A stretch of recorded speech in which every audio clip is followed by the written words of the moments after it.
Olá, sejam bem-vindos a mais um instante de estudo aqui no grupo de estudos Irmã Angélica. Estamos estudando o Livro dos Espíritos, no livro 2, Mundo Espírita ou dos Espíritos, capítulo 8, a emancipação da alma. Essa é a segunda parte desse tema, sobre o sono e os sonhos. Continuando então na pergunta número 403. A pergunta número 403 diz assim: por que não nos lembramos sempre dos sonhos? E a resposta? Em o que chama sono, só há o repouso do corpo, visto que o espírito está constantemente em atividade.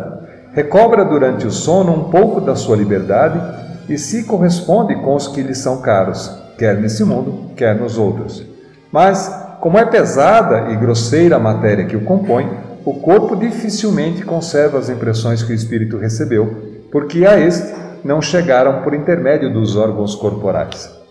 É uma característica, vamos dizer assim, uma limitação. A gente não retorna com a lembrança plena do que sonhou, mas com algumas impressões. Isso tem um caráter de separar um pouco a nossa vida corporal, a vida material, porque se a gente se lembrasse, em retornando no sono, quando a gente retorna à espiritualidade, tem contato com outros amigos ou até inimigos, porque dependendo de onde está o nosso pensamento, vai ali a nossa vibração, seria muito mais difícil retomar a vida corporal. A gente também já lembrou que o espírito se ressente da vida corporal, já que a vida corporal impõe certas limitações, no que a gente é capaz de perceber, de sentir.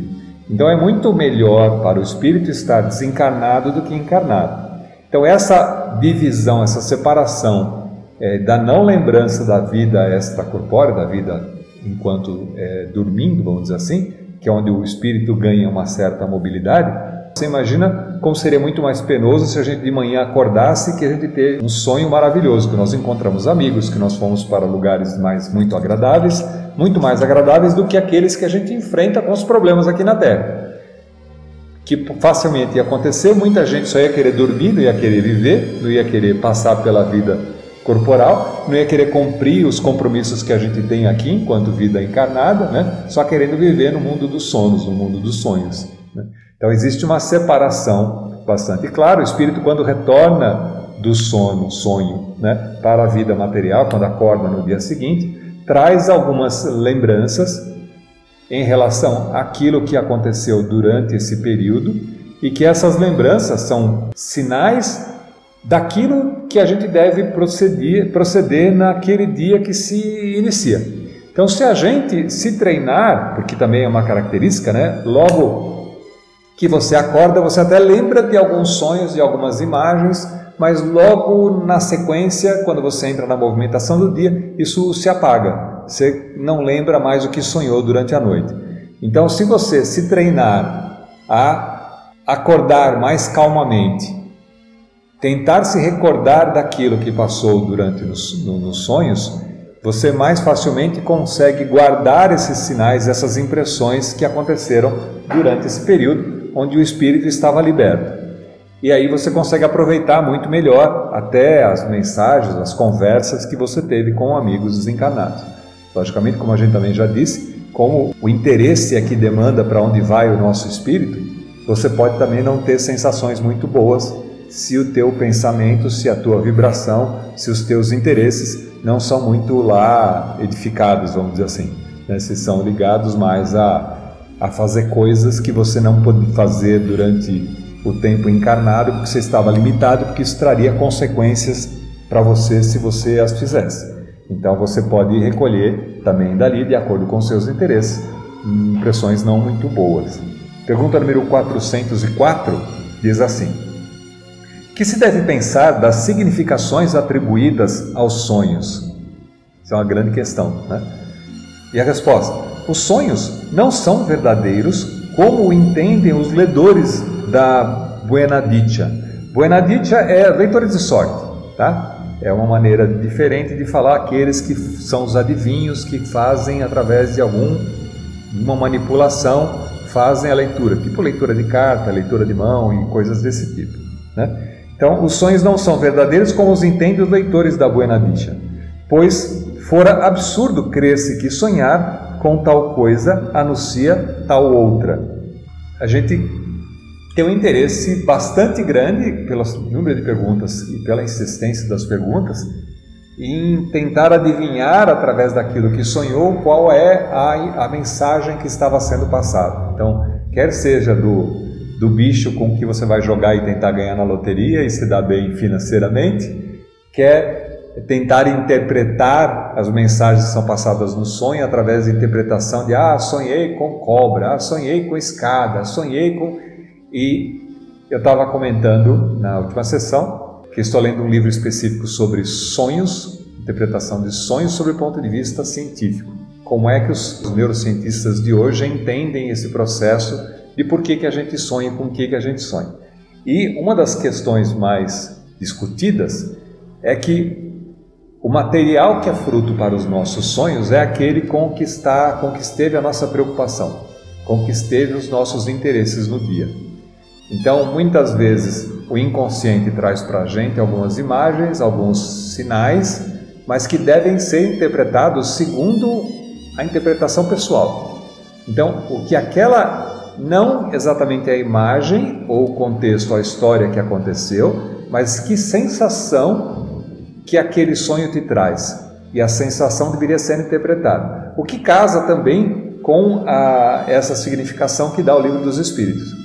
Se a gente considerar que a ciência ainda, por esse âmbito, olha só do ponto de vista material, ou seja, do ponto de vista da nossa memória mais curta, aquilo que foi origem dos assuntos que nós vivemos no dia anterior e que ficam por conta de estarem na memória, estão sendo trabalhados, organizados e armazenados na memória de longo prazo, estão mais ali próximos de nós, e as mensagens que são passadas pelos sonhos podem ser interpretadas como sendo indicações do nosso inconsciente, às vezes de indicação até de como a gente deveria proceder, para que caminho a gente deveria seguir. Casa com esse conceito do Espiritismo que, com a liberdade do espírito durante o período do sonho, possamos encontrar pessoas que nos são afins, discutir com elas, conversar com elas e trazer para a vida corporal, na manhã seguinte, algumas indicações de como deveríamos agir. Então, é um conjunto das duas coisas, ou seja, fruto das nossas manipulações, dos nossos conhecimentos, dos nossos pensamentos do inconsciente, mais orientações recebidas da própria espiritualidade, que são sempre um instrumento para nos ajudar no dia seguinte. Logicamente, como eu já disse, tanto num como no outro caso, o treinamento da mente para ter um acordar mais tranquilo, um acordar e relacionar, escrever se necessário, um exercício de relembrar o que aconteceu durante o período do sono, né, traz para a gente uma capacidade maior de fazer a interpretação própria, as nossas interpretações. Não dá para terceirizar a interpretação do sonho, não dá para entregar a interpretação do sonho para ser feita por um livro, um dicionário que diga, sonhou com isso, então é aquilo, né? Porque esses símbolos, esses ícones, que na tentativa de traduzir, são ícones da humanidade, são ícones que representam uma determinada situação, como por exemplo, quando se fala de cobra e traição, porque são símbolos que o nosso inconsciente traz, que são armazenados durante muito tempo na história da humanidade, mas que podem ter um significado completamente diferente para aquele que sonha. É preciso que aquele que sonha interprete os seus próprios sonhos na medida em que as sensações que são passadas ao recordar o sonho, né? Continuando aqui, vamos voltar ao Livro dos Espíritos, continuando a pergunta número 404 na resposta. Diz assim, são verdadeiros os sonhos, né? As significações dos sonhos, são verdadeiros no sentido que se apresentam imagens que para o espírito têm realidade, porém que frequentemente nenhuma relação guarda com o que passa na vida corporal. Ou seja, você pode ter que traduzir alguma coisa em relação àquela imagem que está sendo passada. São também, como atrás dissemos, um pressentimento do futuro permitido por Deus, ou a visão de que no momento ocorre em outro lugar a que a alma se transporta. Do ponto de vista espiritual, já que temos mobilidade, o espírito se desloca para outras regiões, ele pode, em conversa com outros espíritos, discutir sobre determinados assuntos que fazem sentido numa outra região, num outro local. A gente também já disse aqui que a gente, em conversa com amigos espirituais, com aqueles que nos são caros, com que a gente tem afinidade, a gente pode obter dali resoluções para os nossos problemas, e que vem na forma de alguma significação, de algum sentimento, para nos orientar no dia seguinte em como devemos resolvê-los, né? Continuando, diz assim: não se contam por muitos os casos de pessoas em que o sonho aparecem a seus parentes e amigos a fim de avisá-los de que a elas está acontecendo. Sonhar com alguém que às vezes é parente próximo ou não tão próximo, alguém que você não vê há muito tempo e que te passam notícias. É comum, de com tanta frequência assim, mas não é raro de acontecer, de pessoas que ficam sabendo da morte de parentes distantes quando sonham. Porque, na realidade, durante a mobilidade que é ganha no sonho, com a possibilidade de movimentação, você pode fazer visita a outras pessoas e, às vezes, ter notícias de outras pessoas que estão mais próximas de algum parente que você não vê há muito tempo. Então, você acorda com aquela sensação de que alguma coisa tem, que você precisa tomar notícia a respeito de tal pessoa. E, às vezes, descobre que uma pessoa está doente, ou a pessoa faleceu, ou alguma outra coisa importante está para acontecer. Que são essas aparições, senão as almas ou espíritos de tais pessoas que se comunicam com entes caros? Quando tendes certeza de que o que vistes realmente se deu, não fica provado que a imaginação nenhuma parte se tomou na ocorrência, sobretudo se o que observastes não vos passava pela mente quando em vigília? Ou seja, se aquela sensação é um fato novo, não é um fato que estava presente na sua preocupação, pode vir através do sinal de comunicação de alguma outra pessoa, né? Continuando, pergunta número 405, diz assim: acontece com frequência verem-se em sonho coisas que parecem um pressentimento, que afinal não se confirma. A que se deve atribuir isto? Você teve uma premonição, mas ela não se acontece. Pode suceder que tais pressentimentos venham a confirmar-se apenas para o espírito, quer dizer, que este viu aquilo que desejava, foi ao seu encontro. É preciso não esquecer que durante o sono, a alma está mais ou menos sob a influência da matéria e que, por conseguinte, nunca se liberta completamente de suas ideias terrenas, de onde resulta que as preocupações do estado de vigília podem dar-se e que se vê a aparência de que se deseja ou do que se teme. De novo, confirma aquela questão que eu comentei antecipadamente, que era o conjunto do que acontece com o espírito é parte da preocupação que ele tem, porque pode ter sido, sim, das preocupações da vida do dia anterior, que são aquelas que ocupam a mente. E quando a gente fala que ocupam a mente, na verdade ocupam o espírito, né? Porque é o espírito que sente, é o espírito que guarda as memórias, né? Então podem ser preocupações da vida anterior e que o nosso inconsciente projeta algumas tendências da ocorrência daquilo que podem ou não se concretizar, são previsões do futuro para aquele dia que se inicia, mas que podem dar ou não dar certo, na verdade que são projeções. E quando a gente olha sobre o aspecto da mente em si, são cálculos bastante complexos de probabilidade que a mente inconsciente faz e projeta para a mente consciente, que você acata ou não. Como você, durante a vigília, você tende a não acatar, nós principalmente ocidentais, tendemos a não acatar as impressões do inconsciente para o consciente. Durante a manhã, quando a gente acorda, o nosso consciente está de uma certa maneira ainda não desperto, né? E o inconsciente completo consegue mais facilmente se manifestar, dando então para a gente essa informação. Agora, a informação pode ser uma informação que foi projetada, calculada por você mesmo, ou pode ser uma informação que foi obtida através da espiritualidade. O fato, mesmo que seja da espiritualidade, de alguém ter te passado alguma notícia, também não significa necessariamente que alguém que te passou a notícia sabia exatamente. Poderia estar também com aquela preocupação ou com aquela premonição, de maneira que o fato pode ou não se concretizar. Dali só a importância da sensação que é passada. Isto é que, em verdade, cabe chamar-se efeito da imaginação. Sempre que uma ideia nos preocupa fortemente, tudo o que vemos se nos mostra ligado a esta ideia. Pergunta número 406. Quando em sonho vemos pessoas vivas, muito nossas conhecidas, a praticarem atos que absolutamente não cogitam, não é isso puro efeito da imaginação? Ou seja, durante o sono você vê alguém que você conhece, mas com um comportamento completamente diferente daquele que ela tem durante o tempo de vigília. E a resposta?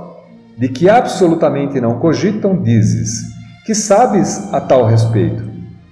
A gente já comentou algumas vezes também que o papel social ou a máscara que a pessoa se apresenta pode dar para ela uma certa aparência mesmo de comportamento que não é exatamente a aparência que corre no pensamento dela. Como é que você pode dizer se, quando essa impressão vem em sonho, se aquela pessoa não está representando de fato no sonho aquela que é a sua real intenção? Já que, como a gente disse, durante o tempo de vigília, nós temos alguns papéis sociais que nós cumprimos, algumas coisas que nos são dadas como certas e como erradas, o senso de moral, às vezes está muito impresso na sociedade e não nos é permitido manifestar de acordo com o nosso real pensamento.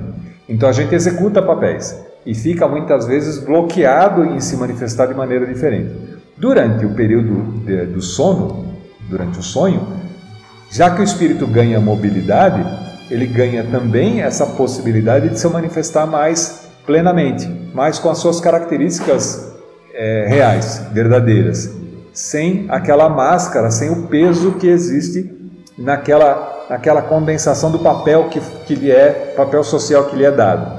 Então, às vezes, a pessoa passa durante uma vida inteira representando um certo papel de sobriedade, quando na realidade os interesses dela não estão ligados daquela maneira, são outros, e que uma vez ganhando liberdade pode se manifestar mais plenamente, e que uma vez retornando da vigília novamente, retornando do sono novamente, se acham colocados de novo naquele papel, né?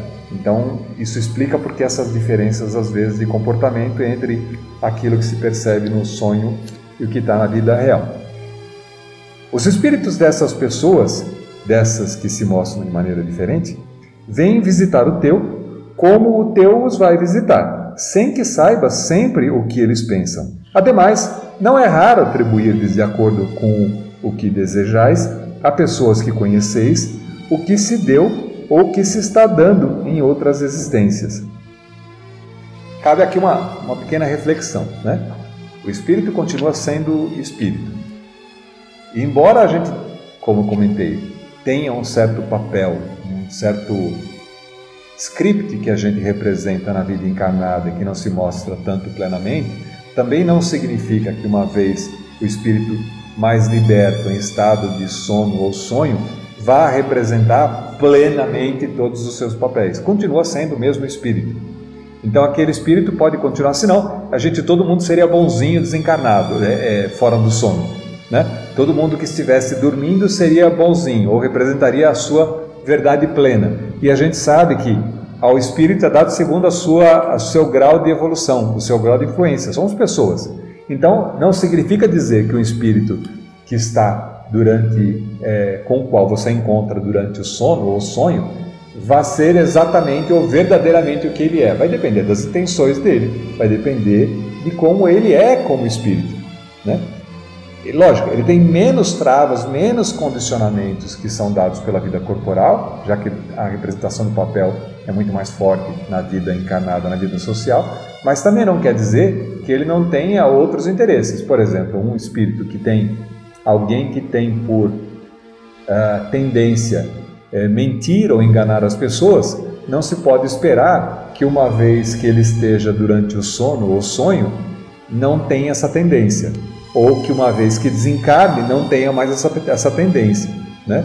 As pessoas, os espíritos são o que são. A gente representa, a gente mostra para as pessoas aquilo que o papel que a gente gostaria que as pessoas nos enxergassem. Então a gente acaba desempenhando uma máscara, né? Um papel, um ideal que nós achamos e que gostaríamos que as pessoas nos vissem. Então isso às vezes custa muito caro, como eu disse. Às vezes isso pesa bastante e faz com que a gente, estando liberto, se manifeste de maneira diferente. Às vezes não, às vezes é continuidade disso. O fato de estar dormindo, estar na espiritualidade mais liberto, não significa que vai agir de maneira diferente. Pergunta número 407. É necessário o sono completo para a emancipação do espírito? E a resposta? Não. Basta que os sentidos entrem em torpor para que o espírito recobre a sua liberdade. Para se emancipar, ele se aproveita de todos os instantes de trégua que o corpo lhe concede. Desde que haja prostração das forças vitais, o espírito se desprende, tornando-se tanto mais livre quanto mais fraco for o corpo. É assim que a sonolência ou o simples torpor dos sentidos apresenta frequentemente as mesmas imagens do sonho. A questão aqui é, e a gente lembrando que dá para fazer um comparativo com a própria mediunidade. Uma mediunidade de incorporação inconsciente passa no seu primeiro estágio por uma fase de torpor, por uma fase de transe sonambúlico. É quando a força vital deixa de estar tão presente e o espírito possa se manifestar. Então, dessa maneira, acontece algo semelhante enquanto entramos em sono. Quando entramos em sono, o nosso controle do corpo físico começa a amainar, a abrandar, né? Vamos entrando no estado de relaxamento e no estado de pré-sono, de transe sonambúlico. Esse é o período onde o espírito começa a se deslocar da matéria. Mais facilmente para a gente entender, também é bastante comum, eu, por exemplo, sou prova disso. Durante muito tempo, quando começava a dormir, quase matava minha esposa de susto, porque começava a dar os trancos no período que você está no pré-sono, que você está começando a dormir, né? Porque o estado físico começa a dar uma relaxada, começa a acontecer o deslocamento do perispírito do corpo físico, e essa sensação, quando ela está muito lá, um pouco lá e um pouco aqui ainda, existe um certo grau de consciência ainda da mente. Essa sensação de estar começando a flutuar ou de perder o chão traz um medo de estar caindo e faz com que você retorne rapidamente para o corpo físico. Esse retorno rápido para o corpo físico faz então com que aconteçam os estalos, né? Faz com que aconteça esse momento de opa, estou caindo, né? Então você volta rapidamente para o corpo físico, o que demonstra claramente que essa é a etapa onde o espírito começa a se deslocar do corpo físico e começa a perder essa sensação. Se existe um processo normal de relaxamento, acomodação e gradativamente o espírito vai se deslocando para ganhar a mobilidade, isso acontece de maneira muito tranquila. Quando acontece dentro de um estágio onde tem essa semiconsciência, que é esse estado de transe sonambúlico, esse período entre meio lá, meio cá, pode acontecer da mente, tomando consciência de que começa a flutuar, que começa a ganhar uma certa leveza, tomar um susto e voltar a acordar muito rapidamente. Então essa é uma demonstração que a gente pode materialmente entender desse estágio onde a gente passa entrando no sono e começa a se deslocar e ganhar a mobilidade. O perispírito começa a se deslocar do corpo físico e ganhar a mobilidade. Pergunta número 408. E qual a razão de ouvirmos algumas vezes em nós mesmos palavras pronunciadas distintamente e que nenhum nexo tem com o que nos preocupa?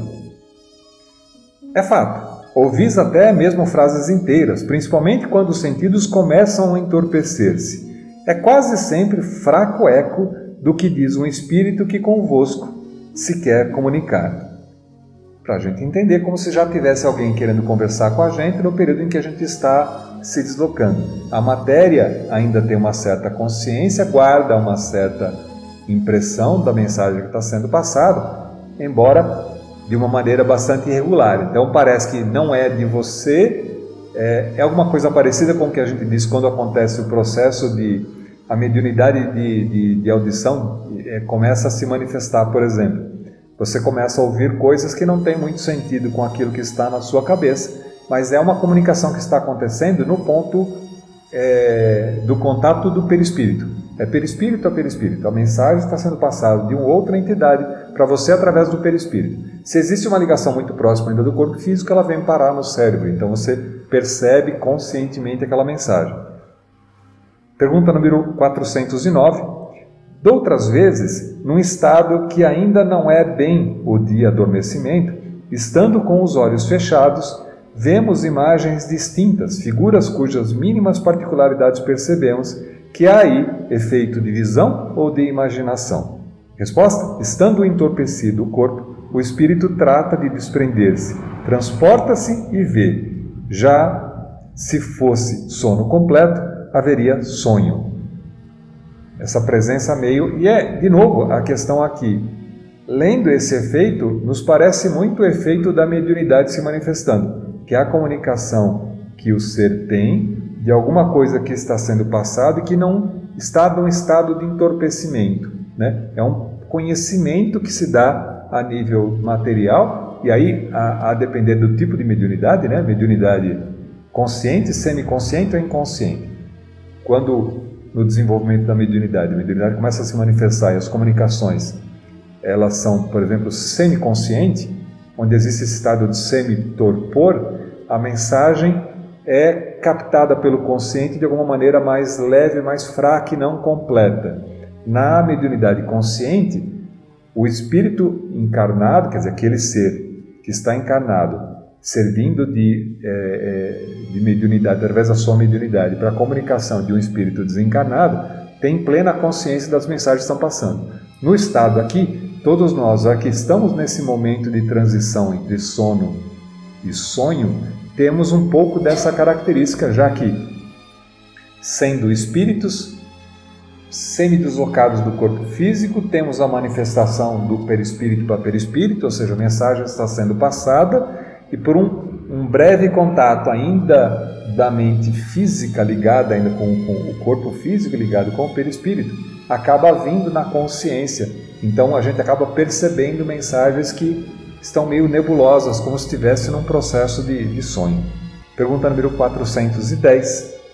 Dá-se também que durante o sono, ou quando nos achamos apenas ligeiramente adormecidos, acodem-nos ideias que nos parecem excelentes e que se nos apagam da memória, apesar dos esforços que passamos para retê-las. De onde vêm essas ideias? A resposta provém da liberdade do espírito, que se emancipa e que, emancipado, goza de suas faculdades com maior amplitude. Também são frequentemente conselhos de outros espíritos. De novo, consequências da mesma situação que está acontecendo. Capacidade de mobilidade do espírito, entrando em contato com outros seres que podem trazer ideias novas, podem trazer orientações que são mais ou menos captadas pelo consciente.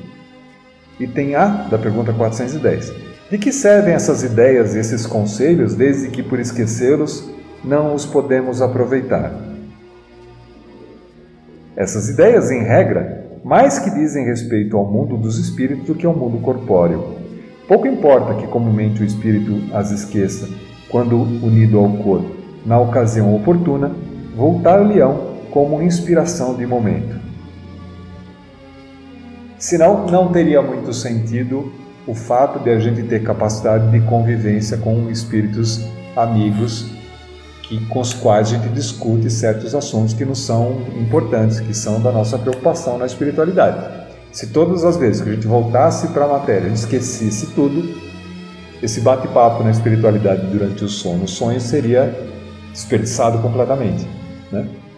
Como quem sente, quem percebe é o espírito, na mesma maneira que as vivências enquanto encarnados não ficam armazenadas no cérebro físico, porque se ficassem guardadas simplesmente no cérebro físico, uma vez desencarnados, como já não teremos mais cérebros físicos, todas as memórias daquela vida ficariam apagadas. Então as memórias, as vivências são vivências do espírito. Aquelas das quais a gente tem enquanto encarnado ficam temporariamente ou como um suporte guardadas no nosso cérebro físico, mas em geral elas são guardadas e armazenadas no espírito. Então, nessa continuidade, já que nesse processo de sono o espírito ganha uma certa mobilidade, está não conectado ao cérebro físico, essas histórias que acontecem no tempo do sonho, né, ficam no espírito, de maneira que o espírito possa, durante a sua existência, ter vislumbres, ter intuições, ter ideias de como resolver os problemas. De novo, é uma questão de como nós nos preparamos e nos treinamos para essa capacidade. Se a gente, uma pessoa que é racional demais, por exemplo, que depende muito simplesmente da razão e que não aceita nenhuma outra informação da intuição, não acredita em intuição, não acredita em ideias que apareçam, que venham do nada, sem antes passar por um crivo da razão, tende a ter um aproveitamento muito pequeno dessas intuições que possam aparecer, já que todo passo que ela dá, toda decisão que ela faz só baseada nos fatos e dados que ela tem conhecimento. Se a gente não se treina para essa capacidade de entender e perceber através da intuição sinais, orientações de como deveríamos seguir, se não seguimos, como disse no popular, se não seguimos o nosso coração nas decisões que temos que fazer, além da razão, logicamente, ninguém está dizendo aqui de abrir mão da razão, mas estamos dizendo de utilizar a razão e também a intuição, de maneira que a gente possa acreditar mais fielmente nessas instruções que podem nos ser passadas no tempo que a gente está não em vigília, né?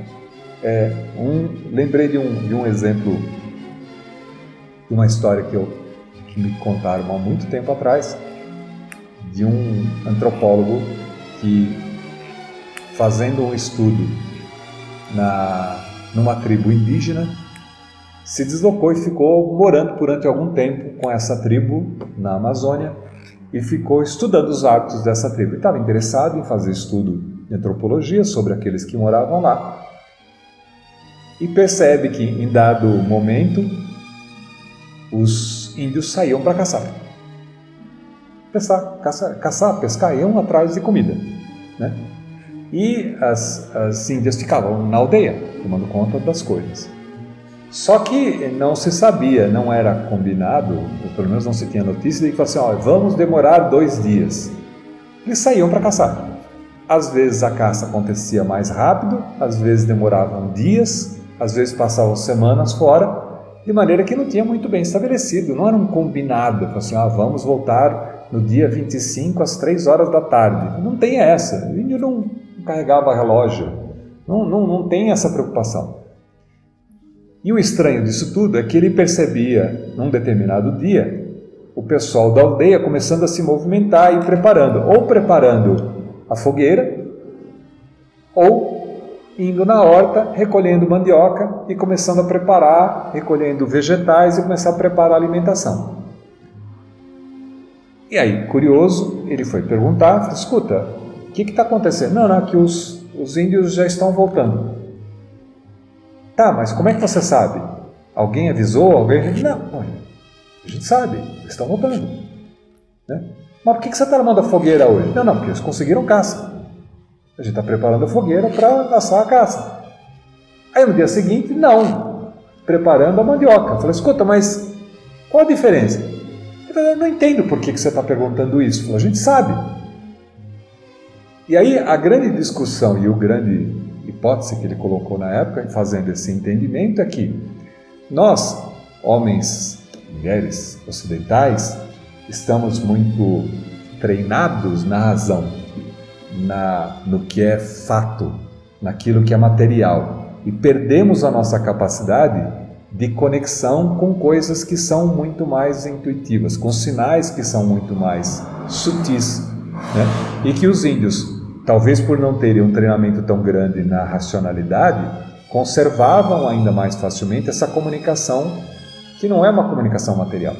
Ninguém passava sinal de fumaça, ninguém mandava índio na frente, ninguém fazia batuque para dizer se tinha conseguido caçar ou não tinha caçado.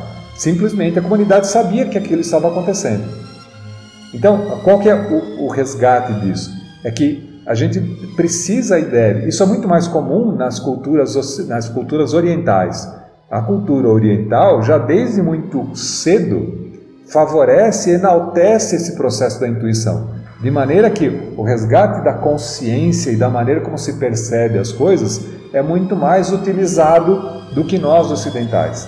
A nossa cultura ocidental está muito baseada simplesmente em fatos, em ciência. A gente não precisa abrir mão da cultura da ciência, mas precisa resgatar essa capacidade, que é uma capacidade do ser humano, de utilizar certos sinais, certas comunicações não físicas para poder tomar conhecimento das coisas. Uma das maneiras de fazer isso é através do sono-sonho. Temos uma grande ferramenta para nos ajudar na solução e na condução da nossa vida.